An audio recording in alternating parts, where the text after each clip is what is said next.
आप सब लोगों ने अभी तक बहुत सी महंगी मूवीज का नाम सुना होगा, जैसे कि मिशन इम्पॉसिबल, जैसे कि फोर्स अवेकन, जैसे कि जुरासिक वर्ल्ड। लेकिन एक ऐसी मूवी बन चुकी है काफी समय पहले, लगभग 60 साल पहले, जिसका बजट $400 मिलियन से ज्यादा था। एक ऐसी मूवी जिसकी एक्टर्स को अपने टाइम में बहुत बड़ी फीस मिली थी और वैसी फीस किसी और एक्टर्स को नहीं मिली थी। वो नंबर था 612 करोड़ का। एक ऐसी मूवी जो इतनी बड़ी, इतनी महंगी थी, इतना पैसा उसके अंदर लगा कि उस मूवी ने अपने बजट से 22 गुना ज्यादा पैसा खर्च कर दिया और उसकी वजह से जो स्टूडियो था वो नियरली बैंकक्रप्ट हो गया, तो वो बिकने की कगार पे पहुंच गया था। एक ऐसी मूवी जिसके अंदर कोई भी वीएफएक्स सीजीआई का यूज नहीं हुआ, लेकिन उसके बाद भी जब आप उस मूवी को देखेंगे तो आप विश्वास नहीं कर पाएंगे कि बिना वीएफएक्स सीजीआई की ये मूवी बन सकती है। एक ऐसी मूवी जिसने 4 ऑस्कर जीते और मल्टीपल अवार्ड इस मूवी ने जीते। एक ऐसी मूवी जो अपने टाइम पे पूरी दुनिया के अंदर चर्चा का विषय थी। तो आखिर ये मूवी कौन सी है? ये मूवी है क्लियोपैट्रा, जो मूवी 1963 में आई थी और अब इसके ऊपर एक रीमेक भी बनने वाला है, जिसके अंदर मेन लीड में गैल गडोट होंगे। लेकिन इस मूवी के फैक्ट्स खाली यहीं पे खत्म नहीं होते। ये मूवी इतनी बड़ी है कि इस मूवी के बारे में आपको बताते जाऊंगा और आप सुन के बस शॉक्ड होते जाएंगे। इस मूवी की जो ओरिजिनल लेंथ है वो 6 घंटे से भी ज्यादा की, और इस मूवी को कट डाउन करने के बाद भी ये मूवी अभी भी करंटली 4 घंटे की, जो कि बहुत लंबा रन टाइम होता। ये मूवी आपको देखनी चाहिए, नहीं उसके बारे में आगे हम बात करेंगे, बट पहले और भी चीजों की बात कर लेते हैं कि आखिर ये मूवी कैसे इतनी ज्यादा महंगी बनी, कैसे इस मूवी को बनने में 5 साल से ज्यादा का टाइम लग गया और क्या कुछ हुआ, उसके बारे में हम बात कर लेते हैं। इनिशियली जब इस मूवी को बनाने का प्लान रखा गया था तो इसका जो बजट था, वैसे इसके स्टूडियो का नाम है फॉक्स, 20th सेंचुरी फॉक्स, जिसके अंदर एक्समैन की मूवीज आती है और अब वो स्टूडियो डिज्नी के अंडर आता है। तो जब स्टूडियो ने इस मूवी को बनाने को प्लान किया था तो उन्होंने $2 मिलियन का इसका बजट रखा था, जो कि बस बढ़ता ही गया और इतना बढ़ गया कि 2 मिलियन से वो सीधे 44 मिलियन पहुंच गया और ये 22 गुना का जंप होता। और मुझे नहीं लगता कि किसी मूवी का बजट अगर इतना सोचा हो तो वो आसमान चीर के निकल जाए, ऐसी कोई और मूवी में इसके अलावा नहीं जानता। हो सकता है आप लोग जानते हैं तो जरूर बताइए कमेंट के अंदर। लेकिन इस मूवी का बजट लिटरली बहुत ज्यादा बढ़ गया था, जिसका अगर इन्फ्लेशन एडजस्ट किया जाए तो ये 411 मिलियन से लेकर 475 मिलियन के करीब होता है, जो कि काफी बड़ा नंबर होता है। और इस मूवी ने कलेक्शन किया था सिर्फ $57 मिलियन का। आपको लगेगा बजट से ज्यादा तो निकाल लिया, लेकिन जहां तक मुझे लगता है उस टाइम पे बहुत बड़े और बहुत सारे तरीके नहीं थे पैसे कमाने के। मूवीज के लिए बहुत ज्यादा एडवर्टीजमेंट होता नहीं था, इस वजह से टिकट जो बिकती थी उसका एक मेजोरिटी पोर्शन या हो सकता है आधा पैसा ले जाते हो सीधे थिएटर वाले। इस वजह से अगर 57 का हम आधा भी करेंगे तो कहीं से भी 44 मिलियन नहीं आता और वो नीचे ही जाता है, जिसकी वजह से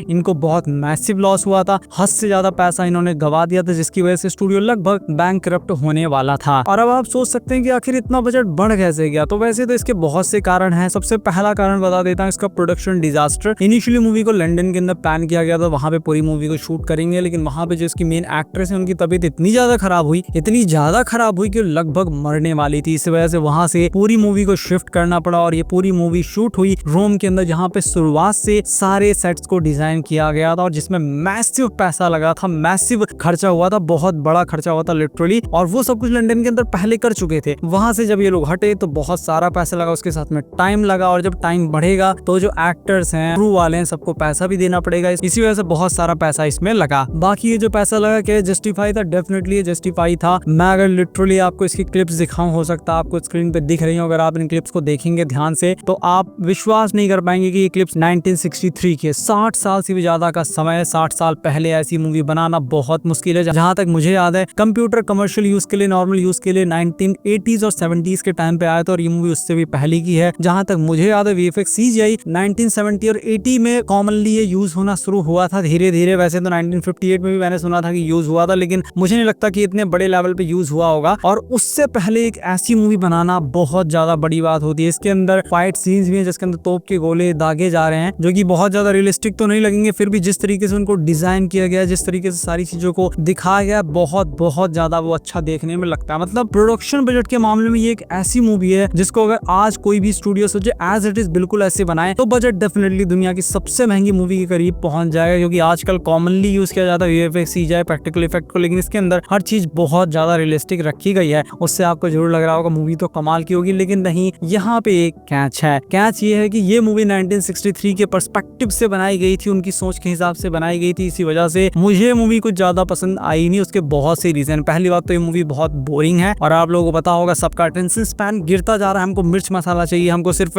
बातचीत नहीं चाहिए, किसी की एक्शन, ये वो बहुत सारी चीजें चाहिए। और हाँ, एक और चीज, आप लोगों में से काफी लोगों को लग रहा होगा 1963 की मूवी है तब तो शुद्ध शाकाहारी या कहें परिवार फ्रेंडली मूवी होगी, जिसके अंदर बिल्कुल अच्छी चीजें देखने को मिलेंगी। तो नहीं, ऐसा कुछ भी नहीं है। जैसी हॉलीवुड के अंदर आज मूवी बनती है उससे भी निचले स्तर की चीजें इसके अंदर आपको देखने को मिलेंगी। लिटरली जो सीजर है, जूलियस सीजर, उनके जो एक्टर है वो एक बुढ़ा है। मतलब मूवी के अंदर आप देखेंगे आपको भी लगेगा ये कोई बुढ़ा, और आपको बिल्कुल नहीं लगेगा कि वो मूवी का मेन हीरो है। मैंने तो मूवी को जस्ट डायरेक्ट देख लिया, देखने के बाद मैंने रिसर्च किया और सब कुछ पता लगा, लेकिन जब मैंने देखा कि वो मेन एक्ट्रेस वो क्लियोपैट्रा वो किस कर रहा है, मैं एकदम शॉक्ड हो गया। मैंने कहा ये क्या बकवास है, बुढ़ा जवान लड़कियों क्यों किस कर रहा है। तो यहाँ पे क्या था कि उस टाइम पे बुढ़े एक्टर बहुत ज्यादा फेमस होते थे और ये एक्टर बहुत ज्यादा फेमस थे, इसी वजह से इनको ले लिया गया था जूलियस सीजर के रोल में, जो कि काफी मुझे अजीब लगा। उसके साथ में इसके अंदर न्यूड सीन्स भी है, बहुत सारे क्लियोपैट्रा के सीन्स भी हैं। इस वजह से फैमिली के साथ तो आप इस मूवी को भूल जाइए, नहीं देख सकते। और ऐसे ऐसे सीन्स है जो कि सिर्फ उसी समय के लोग ही डाइजेस्ट कर सकते हैं, आज के लोग तो डाइजेस्ट कर नहीं पाएंगे। तो मतलब ये घिनौना ये सब वो सब नहीं है, सेक्स सीन्स नहीं है, लेकिन न्यूड सीन्स हैं और अजीबो गरीब की बुढ़ा जाके जवान लड़कियों को किस कर रहा है। वो पहले की जो जेम्स बॉन्ड की मूवीज आती थी उनके अंदर होता होगा और बहुत पहले की मूवी के अंदर होता होगा, लेकिन अब ये सब चीजें नहीं होती। तो इसी वजह से आज की ऑडियंस को डेफिनेटली ये मूवी पसंद नहीं आएगी। पहली बात तो ये मूवी 6 घंटे की थी, उसको कट डाउन कर करके 4 घंटे पे लाया गया। वैसे तो ये मूवी प्लान की गई थी 2 पार्ट्स में, एक के अंदर जूलियस की कहानी दिखाई जाएगी, एक के अंदर एंटोनियो की कहानी दिखाई जाएगी। एंटोनियो या कुछ नाम ऐसे ही था, उन दोनों की कहानी अलग अलग मूवीज में दिखाई जाने वाली थी, लेकिन स्टूडियो बैंकरप्ट होने वाला था, उसकी फटके 4 हो गई थी। इसी वजह से उन लोगों ने सोचा कि मूवी को मर्ज कर देते हैं और एक साथ रिलीज कर देते हैं, जिसकी वजह से 6 घंटे से लंबी हो गई थी, लेकिन कट डाउन करके 4 घंटा तक इसको लाया गया। लेकिन उसके बाद भी आपके लिए इस मूवी को देखना बहुत बहुत ज्यादा मुश्किल हो जाएगा, अनटिल और अनलेस आपको इस तरीके की मूवीज अगर पसंद है तभी आप इस मूवी को डाइजेस्ट कर सकते हैं और देख सकते हैं। बाकी स्टोरी वाइज ये मूवी कहीं से भी आज की ऑडियंस को पसंद नहीं आने वाली। तो मूवी नो डाउट बहुत बहुत मेहनत इसके अंदर की गई है, बहुत ज्यादा पैसा लगाया गया है, दिल से इस मूवी को बनाया गया है, जिसकी मैं तारीफ करता हूँ। 4 ऑस्कर्स इसीलिए इसने जीते हैं। वैसे तो बेस्ट पिक्चर्स का नहीं जीता, लेकिन फिर भी set design, costume design, cinematography और प्रैक्टिकल इफेक्ट, इन सब में इसने ऑस्कर जीते, जो कि काफी बड़ी बात है। लेकिन उसके बाद भी आज की ऑडियंस को ये मूवी पसंद नहीं आएगी। लेकिन फिर भी मैं आपको एक बार सजेस्ट करूंगा कि आप इस मूवी के एक बार प्रैक्टिकल इफेक्ट्स को देखिए, एक बार इसके विजुअल्स को देखिए कि विजुअली ऐसा करिश्मा 1963 में बना दिया गया था, जो कि आज भी बनाना काफी ज्यादा एक्सपेंसिव और काफी ज्यादा टाइम कंज्यूमिंग होगा। मैं ये नहीं कह रहा कि इम्पॉसिबल है, इजिप्ट का पिरामिड थोड़ा है कि इम्पॉसिबल हो जाएगा, लेकिन फिर भी काफी मेहनत वाला काम है और काफी अच्छा काम इन्होंने किया है। तो इसी वजह से एक बार आप जरूर इसके विजुअल्स को देखिए और अगर आपको इस तरीके की मूवीज पसंद है तो आप जरूर देखिए। एग्जाम्पल के लिए अगर आपको इंडियाना जोन्स मूवी देखना पसंद है और आपको लग रहा है अरे वैसी कुछ मूवी होगी, तो नहीं, वैसी बिल्कुल भी नहीं है। तो ये सोच के मत जाइएगा कि अरे इंडियाना जोन्स वाली देखने को मिलेगी, या जो इजिप्ट की हमने मूवीज देखी, जो इमेज हमारे अंदर बन गई इजिप्ट की मूवीज की कि मम्मी होगी, ब्लैक मैजिक होगा, वैसा कुछ भी आपको इसके अंदर देखने को नहीं मिलेगा। बहुत सारे आइकॉनिक कमाल के सीन्स इसके अंदर जिनको आपको डेफिनेटली देखना चाहिए। एक बार तो इस अजूबे को आपको डेफिनेटली इसके विजुअल्स के लिए जरूर देखना चाहिए। बाकी ये किसी भी ओटीटी प्लेटफॉर्म पे अवेलेबल नहीं है, इसके लिए आपको जुगाड़ लगाना पड़ेगा। और अगर आपको वीडियो पसंद आई और ऐसी ही कमाल की इतिहास की या आने वाली अमेजिंग मूवीज के बारे में आप जानना चाहते हैं तो इस चैनल को अभी सब्सक्राइब कीजिए और हमारे न्यूज चैनल बोल्ड न्यूज को जरूर सब्सक्राइब कीजिए, जिसके ऊपर मैं एक से बढ़कर एक कमाल की न्यूज लाता रहता हूँ। मिलता हूँ मैं आपसे अपनी नेक्स्ट वीडियो में।